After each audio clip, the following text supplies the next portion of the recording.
Hi, welcome to this lecture. In this lecture, I'm going to talk about Zbrush. So Zbrush is the mostly used and very powerful 3D sculpting and painting application. You can use it to create 3D characters, environment, props, weapons, vehicles, creature for film, games, and 3D printing.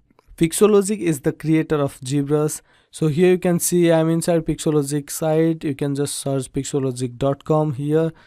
And you can find some good stuff here. You can go to this menu here, 3D software, and let's first see where it's being used. So let's go to industry use cases here, click on it, and you can see where Zbrush is being used. You can see it's being used in movie industry, game, illustration, advertising, and 3D printing, automotive design, education, jewelry design, those sort of things.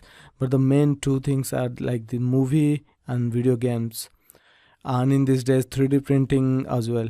So let's click on this movie and VFX.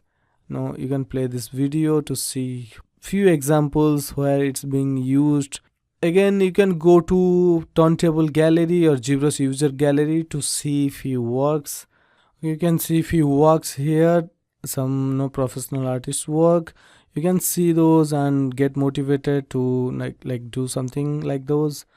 And now let's go to get help here, and you can go to download center to download few things like alphas, textures. You can go to this alpha category here, click on it, and from here you can download alphas. These are black and white images.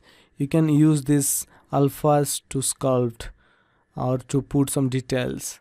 Okay, you can like go to textures and download some textures for texturing purpose.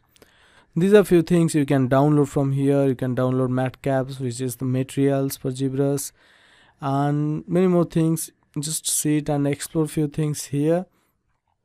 Okay, and you can go to learn Zbrush and you can learn from here as well. There are few free tutorials you can find here, so you can learn from here as well.